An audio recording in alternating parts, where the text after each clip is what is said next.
자, 안녕하세요. 문양중학교 2학년 학생 여러분. 요즘에 또 코로나가 또 심상치 않아서 지금 집에서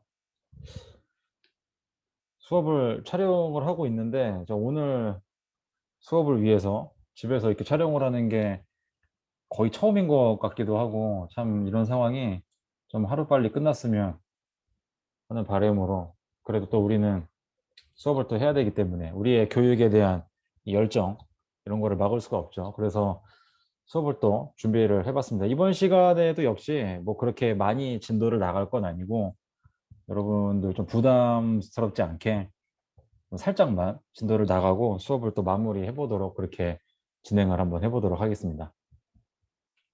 우리 지난 시간에 이어서 지난 시간에 대항해 시대, 즉 신항로 개척에 앞장섰던 인물들이 누구였는지, 그리고 어떤 나라들이 신항로 개척에 앞장서서 주도했는지에 대해서 좀 중심적으로 배워봤다라고 한다면, 이번 시간에는 이 유럽인들이 신항로를 개척하면서 이 새롭게 발견되었던 이 아메리카 지역, 그리고 또 이제 아프리카 지역, 이쪽 지역에 이제 어떤 변화들이 나타났는지, 이 부분을 좀 중심으로 해서 내용을 한번 살펴보도록 하겠습니다.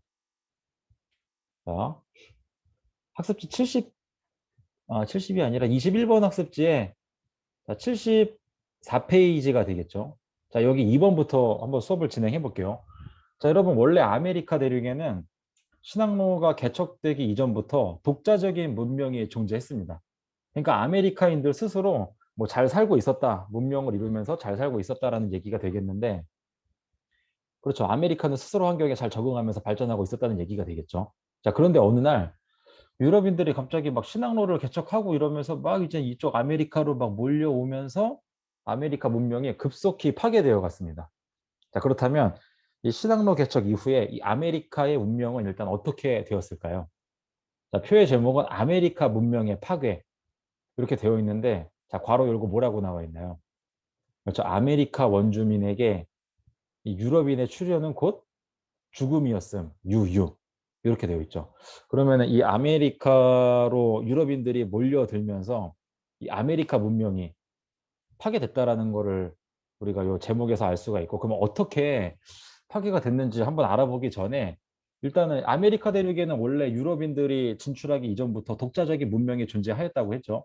그렇다면 아메리카에 존재했던 독자적인 문명은 어떤 문명이 있었을까라는 물음인데, 자, 여기 보세요. 여기 원래 마야 문명이라고 아주 오래전, 기원전부터 있었던 문명이 있고, 이때 당시에 유럽인들이 신항로를 개척하면서 아메리카에 진출했을 때, 자, 아메리카에는 두 개의 독자적인 문명이 있었습니다. 그게 바로 뭐냐면 지금의 저희 멕시코, 요 멕시코 쪽에 있던 자, 아스테카 문명, 그리고 지금의 요 페루, 이쪽 페루 지역인데 이쪽에 있었던 잉카 문명, 이렇게 두 개가 있어요. 그래서 뭐가 있었다? 그렇죠. 아스테카 문명과 잉카 문명, 뭐 이렇게 있었다라고 보면 되는데, 그러면 아메리카 대륙에 있었던 독자적인 문명을 어떻게 정리를 할 수가 있을까요? 아스테카 문명과 잉카 문명, 이 두 개가 좀 핵심 내용이니까, 자, 이렇게 두 글자를 따면은, 그렇죠, 아잉, 이렇게 되는 거죠. 그러니까 아메리카 문명은 굉장히 좀 애교가 많고 굉장히 또 귀여운 문명이 되겠네요. 그러니까 아메리카의 독자적인 문명이 뭐다? 그렇죠, 아잉, 아스테카 문명, 잉카 문명. 네, 이렇게 정리를 할 수가 있겠고, 이렇게 아잉 문명이 독자적으로 발전하고 있던 아메리카 문명은 신항로 개척 이후에 유럽인들이 몰려들면서 자, 급격히 자, 파괴되어 갔습니다. 그렇다면 아메리카 문명의 정복자, 즉 파괴자들이 있었는데, 자, 그들은 누구였냐 하면, 일단은 이 아스테카 문명을 중심으로 여기 아스테카 제국이 발전하고 있었는데, 이 아스테카 제국을 정복했던 파괴자는 자, 에스파냐인이었던, 그렇죠, 코르테스라는 사람이 있어요. 에스파냐의 코르테스가 아스테카 제국, 즉 아스테카 문명을 정복을 했고, 그리고 그 이 코르테스를 본받아서 역시 에스파냐인이었던 자, 피사로라는 사람이 잉카 문명, 즉 잉카 제국을 정복을 했습니다. 자, 그러면 이 아메리카 문명은 이 두 에스파냐 놈들 때문에 뭐가 터진 거예요? 지금 코르테스, 피사로, 코, 피, 그렇죠? 그러니까 이거 쌍코피가 터진 거죠. 쌍코피. 그러니까 아메리카 문명은 두 에스파냐 놈들 때문에 뭐가 터졌다? 그렇죠. 쌍코피가 터졌다. 쌍코피가 터졌다. 코르테스, 피사로. 자, 이렇게 파괴자들, 정복자들을 자, 기억하기 바랍니다.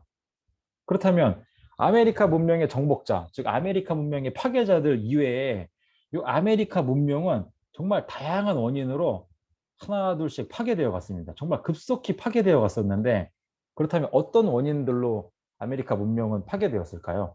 자, 그리고 이로 인한 결과는 또 어떤 결과를 가져왔을까요? 자, 일단 이 아메리카 지역으로 유럽인들이 몰려들었다고 했죠. 그러다 보니까 유럽의 여러 나라들, 어떻게 보면 코르테스랑 피사로 이 사람들이 에스파냐 사람들이니까 이 에스파냐를 중심으로 해가지고 처음에는 막 아메리카 문명이 막 파괴되어 나가는데 그 에스파냐 근처에 있던 포르투갈도 아메리카로 몰려왔고 그리고 조금 뒤이어서 영국, 프랑스 등등 뭐 이런 나라들이 유럽의 여러 국가들이 이 아메리카로 침략을 해가지고 이 아메리카를 식민지로 만들게 됩니다. 음. 자, 그리고 이때 당시에 이 아메리카에 이 엄청난 금광과 은광산 이런 것들이 있었거든요. 그러니까 이 금광과 은광산이 이 유럽인들에 의해 발견이 되면서 자, 금광과 은광 이쪽에 이제 아메리카 원주민들을 막 대규모로 동원해 가지고 막 가혹하게 노동을 막 시키는 거예요. 그러니까 은광산과 금광산에 가가지고 막 곡괭이질을 시키는데 유럽인들을 데려다 시키는 게 아니라 유럽인들이 이 아메리카 원주민들을 잡아다가 막 하루 종일 막 일을 시키는 거지. 자, 그리고 이때 당시에 또 뭐가 있었냐 하면 이 아메리카 대륙에 사탕수수 대농장 뭐 이런 대농장들이 막 유행하거든요. 그러니까 이 사탕수수가 이 설탕을 만드는 그런 열매라고 보면 돼. 그러니까 이 사탕수수 대농장 같은 것들이 막 또 아메리카 원주민들을 통해 가지고 막 대규모로 운영이 되면서 이때 당시에 이 아메리카로부터 유럽으로 대규모의 설탕 같은 것들이 막 운반됐다. 그러니까 이렇게 힘든 일, 금광산과 은광산이라든가 이런 뭐 사탕수수 대농장이라든가 이런 데에 아메리카 원주민이 강제 동원되어서 가혹하게 노동을 시켰던 거였죠. 자, 그러다 보니까 이 가혹한 노동을 견디지 못하고 많은 아메리카 원주민들이 하나둘씩 죽어 나갔겠죠. 자, 그리고 또 하나 중요한 점이 뭐냐면 이 유럽인들이 이렇게 건너오면서 이 유럽인들에 의해서 이 전염병이 이 아메리카에 급속도로 확산이 되게 됩니다. 특히 이 피부병이었던 천연두라는 피부병이 있어요. 천연두. 그러니까 이게 뭐냐면은 이렇게 막 피부에 막 이렇게 오돌토돌하게 막 이렇게 생기는 거야. 생기는 거. 근데 요거 지금 같으면은 이 천연두는 예방접종 하나 딱 맞으면은 이거 그냥 걸리면은 그냥 살짝 감기 걸린 정도? 하고서 그냥 넘어가는 정도인데 이때 당시에는 이 아메리카 원주민들은 이 천연두에 대한 면역력이 없었기 때문에 이 천연두와 같은 유럽인들이 옮긴 전염병에 의해서 막 그냥 아메리카 인구가 막 급속도로 감소되어 갔던 거였죠. 자, 그러다 보니까 유럽 여러 국가들의 침략으로 식민지를 받게 되고 그리고 이렇게 힘든 노동에 시달리게 되고 그리고 전염병이 확산되게 되면서 아메리카 원주민의 뭐가 급격히 감소한다. 그렇죠. 인구가 급격히 감소한다. 이렇게 정리를 하면 되겠죠. 자, 그러면 이 금광과 은광산에 이 아메리카 원주민들을 유럽인들이 대규모로 동원했다라고 하는데 이 아메리카의 이 대표적인 이 은광산이 무슨 광산이 있냐면 자, 포토시 은광이라는 게 있어요. 대표적인 게. 저 이게 뭐냐면 이거 한번 잠깐 볼까 얘들아? 자, 요거야 얘들아. 교과서 126조. 자, 포토시 은광산이라고 자, 아메리카 얘들아 이쪽에 있어 이쪽. 이쪽에 있는 이 포토시 도시 이름입니다. 이 포토시 은광산이 이 세계 최대 규모의 이 은광산인데 이때 당시에 이 에스파냐가 이 포토시 은광산에 이 아메리카 원주민들을 강제로 막 동원해가지고 은을 막 연락에 캐가지고 이 엄청나게 캤던 은을 에스파냐로 가지고 가서 이 에스파냐의 발전의 하나의 어떤 배경으로 삼았던 이 포토시 은광산 이런 것들이 있습니다. 근데 이 은광산에서 이 정말 이 좁고 깊은 데에서 어떤 보호 장비도 없이 이렇게 원주민들이 가혹하게 노동에 시달렸으니까 이때 당시에 정말 이 은광산이 개발이 되면서 이때 당시에 은이 막 생산돼 가지고 이게 에스파냐로 가가지고 에스파냐의 발전에는 많은 역할을 했지만 이때 당시에 이 아메리카 원주민들은 얼마나 가혹하게 노동력에 시달렸고 그리고 이런 것들 때문에 인구가 정말 급격히 감소했다라는 거를 우리가 어떤 양면성을 또 볼 수가 있게 되는 거죠. 자, 그러면 다시 학습지로 와서 포토시 은광산이 대표적인 은광산이었고 요 포토시 은광산에서 캤던 요 은을 통해 가지고 자 유럽에서 이 가장 먼저 발전하게 됐던 나라가 바로 에스파냐가 막 뜨게 되는 거야. 에스파냐. 그리고 이 에스파냐가 이 포토시에서 나왔던 이 은을 통해 가지고 유럽에서 자 가장 먼저 왕권이 정말 절대적으로 셌던 시대. 이 절대 왕정을 가장 먼저 성립을 하게 되는 겁니다. 그러니까 이 에스파냐의 발전은 어떻게 보면은 아메리카 원주민의 희생을 통해 가지고 얻어졌던 네, 그런 게 되겠네요. 자, 그렇다면 여러분, 이 신항로 개척 이후에 이 아메리카 대륙 그리고 자, 아프리카 대륙도 발견이 돼요. 아프리카 대륙도 발견된다 그렇죠. 신항로 개척으로.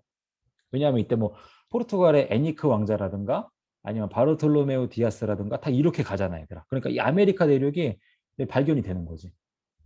자, 그리고 이 유럽. 그러니까 신항로 개척 이후에 자 아메리카 대륙과 아프리카와 유럽을 잇는 이 대서양 교역권 이런 것들이 발전을 하게 됩니다. 자 그러면서 여기 아프리카 남쪽을 우회해가지고 이렇게 가면은 자 이렇게 남쪽으로 서 이렇게 가면은 그렇죠 인도라든가 중국과 같은 그렇죠 아시아와의 교역로도 연결이 되어서 유럽의 경제 규모는 비약적으로 정말 크게 확대가 되게 됐는데 그렇다면 유럽의 경제적 변화는 어떤 내용이 있는지 한번 자세하게 살펴보도록 하죠. 이번 시간에는 음, 여기까지만 볼까, 얘들아? 여기까지.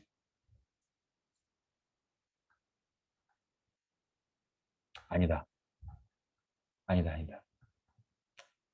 여기까지만 하자, 여기까지만. 그래, 요거 얘들아 3번은 다음 시간에 하는 걸로 하겠습니다.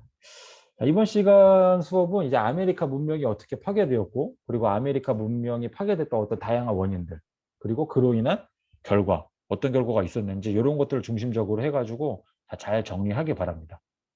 자, 이번 시간 수업은 여기서 마무리하고 우리 역시 수업 끝나고 나서 필기한 내용을 첨부 파일로 과제로 제출하기 바랍니다. 자, 이번 시간에 수업 듣느라 자, 모두 고생하셨습니다.